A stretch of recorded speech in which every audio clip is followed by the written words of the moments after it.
Ada perbedaan kecil yang cukup signifikan pada diri setiap orang, dan perbedaan kecil itu dapat menjadi perbedaan yang cukup besar. Sedikit perbedaan tersebut bisa kita lihat dari cara berpikir dan bersikap seseorang. Cara berpikir dan bersikap inilah yang membedakan seseorang, apakah seseorang itu memiliki sikap positif atau negatif. Arti positive thinking sebenarnya sangat sederhana. Positive thinking adalah suatu sikap mental yang membuat kita berharap untuk mendapatkan hasil yang lebih baik, bahkan terbaik, dan menguntungkan. Ciri positive thinking diantaranya adalah selalu bersikap tenang, berpikir positif, tidak mudah khawatir, dan selalu berusaha untuk bersikap bijak dalam menghadapi ujian kehidupan. Dengan kata lain, positive thinking artinya proses dalam menciptakan pikiran yang baik dan mengubah energi positif menjadi suatu kenyataan. Di dalam bimbingan dan konseling sendiri, ada suatu teknik yang mengarahkan konseli untuk bisa berpikir positif. Positive Thinking Therapy, atau disingkat PTT, adalah suatu konseling singkat yang dibangun atas potensi konseli yang sebenarnya mampu mengkonstruksi sebuah pola pikirnya sendiri. Sejarah Positive Thinking Therapy. Bagaimana sejarah Positive Thinking Therapy?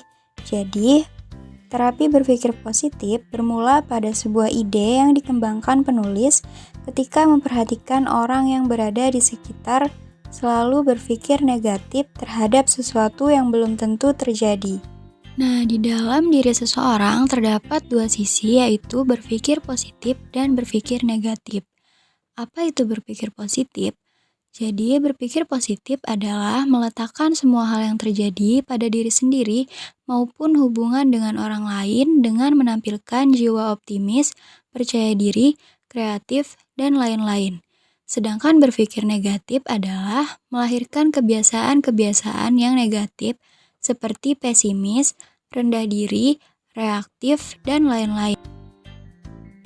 Berpikir positif merupakan cara menghadapi suatu masalah dengan mengambil hikmah di balik masalah yang dihadapi, sehingga tidak menimbulkan konflik atau pertentangan. Namun, tidak semua berjalan sesuai realita. Meskipun manusia memiliki kemampuan dalam proses berpikir positif, manusia masih sulit dalam menerapkannya dalam pemenuhan kebutuhan.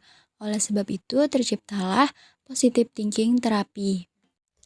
Langkah-langkah dalam terapi positive thinking. Yang pertama, menentukan perilaku negatif atau simptom yang ingin diubah. Yang kedua, menawarkan kesediaan konseli terkait simptom yang ingin diubah. Yang ketiga, menentukan akar pikiran negatif konseli. Yang keempat, mengonfrontasi pernyataan konseli. Yang kelima, menanyakan nilai positif atau hikmah di balik masalah konseli. Yang keenam, menanyakan 3 langkah alternatif untuk bisa mencapai tujuan positif yang dikemukakan sebelumnya serta tujuannya.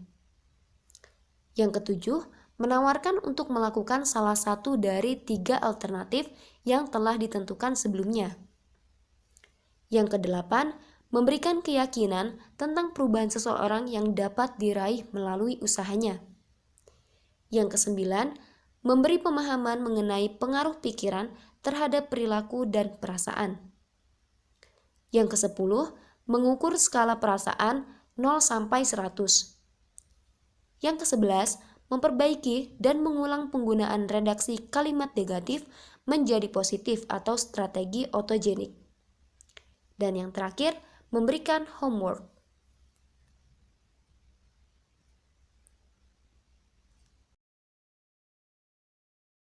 Selanjutnya ada tujuan teknik positive thinking. Ada yang tahu nggak apa sih tujuan dari positive thinking?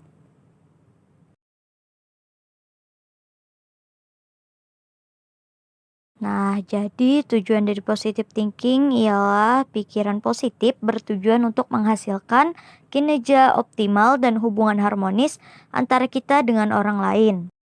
Dengan berpikir positif sendiri, manusia bisa mencapai kebahagiaan dan kesuksesan dalam melakukan segala hal. Orang-orang yang berpikir positif tidak akan pernah menyerah dalam menghadapi segala rintangan yang dihadapi. Jadi, dengan berpikir positif, semua yang sulit akan menjadi mudah.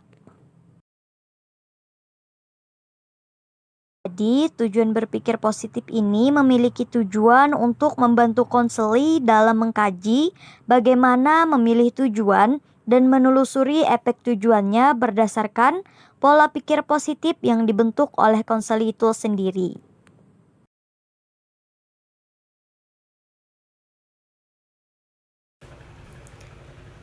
Mekanisme pengubahan tingkah laku.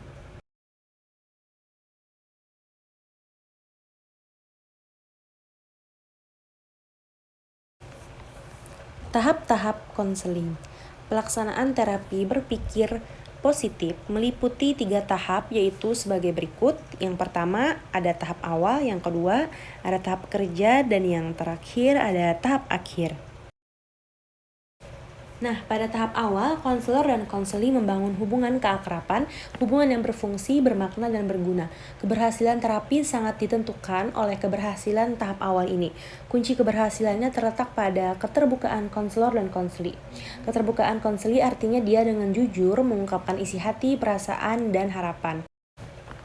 Kemudian pada tahap kerja, kerjasama antara konselor dan konseli mempersiapkan transisi ke penetapan komponen tujuan yang ada 3 macam, yaitu penetapan tujuan, penyelesaian masalah, membangun skema berpikir positif, dan pengaturan antara sesi tujuan. Kemudian tahap akhir ditandai dengan berubahnya perspektif konseli terhadap sudut pandang yang digantikan semangat dan motivasi untuk menghadapi kehidupannya serta mencapai tujuannya. Adanya perubahan perilaku konseli ke arah yang lebih positif, sehat, dan dinamik. Selanjutnya di sini ada kelebihan teknik positive thinking, yaitu ada beberapa poin bagian. Yang pertama, di sini ada mengurangi tingkat stres, yang dimana dengan berpikir positif, seseorang dapat mengurangi tingkat stres yang dirasakan. Hal ini terjadi karena ketika seseorang berpikir positif, ia lebih mudah merasa tenang dan percaya diri dalam menghadapi situasi yang sulit. Selanjutnya ada meningkatkan kesehatan mental dan fisik, yang dimana di sini berpikir positif dapat membantu seseorang merasa lebih bahagia dan dapat optimis dalam hidupnya. Hal ini dapat membantu meningkatkan kesehatan mental dan fisik secara keseluruhan. Selanjutnya di sini ada meningkatkan motivasi dan kepercayaan diri.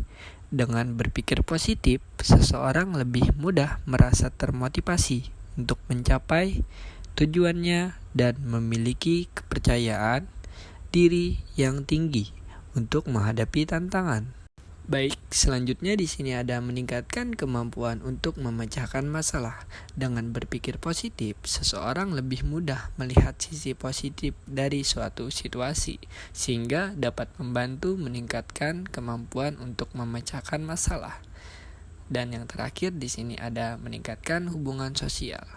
Orang yang berpikir positif cenderung lebih mudah bergaul dan memiliki hubungan sosial yang lebih baik dengan orang lain.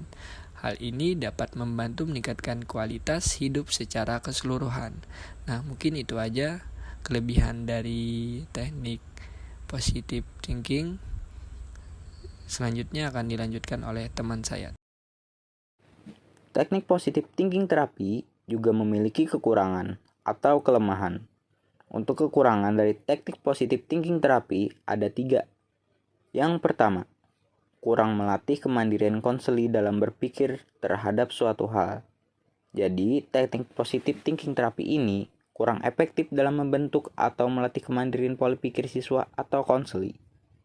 Yang kedua, konseling berjalan lama karena harus membutuhkan motivasi terlebih dahulu untuk merubah mindsetnya terhadap suatu hal. Konseling terjadi dalam durasi yang lama karena untuk membentuk mindset seseorang memerlukan waktu agar pola pemikiran yang positif itu dapat terbentuk dan menjadi habit yang baru bagi konseli. Dan yang terakhir, apabila terapi tidak dilakukan dengan baik dan benar, akan terjadi toxic positivity. Apa itu toxic positivity? Toxic positivity adalah suatu obsesi untuk selalu memiliki pikiran positif dan mengesampingkan emosi negatif seperti sedih, kecewa, dan takut walaupun dalam keadaan buruk. Dampak buruk dari toxic positivity ada 4. Yang pertama, kesulitan untuk mengungkapkan emosi. Toxic positivity dapat mengakibatkan seseorang menjadi sulit untuk mengungkapkan emosi yang sebenarnya sedang dirasakan. Yang kedua, emosi yang tidak diluapkan dan menumpuk karena perilaku toxic positivity akan memicu terjadinya gangguan mental atau psikologi, seperti depresi, stres, dan lain sebagainya. Yang ketiga, mengabaikan keadaan buruk yang dapat membahayakan diri sendiri.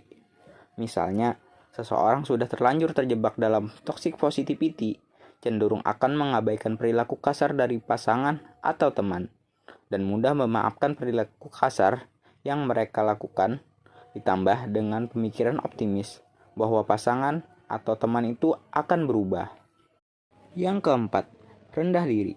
Toxic positivity akan membuat seseorang mudah untuk merasa rendah diri apabila terlihat sedang tidak baik-baik saja ketika berhadapan dengan orang lain.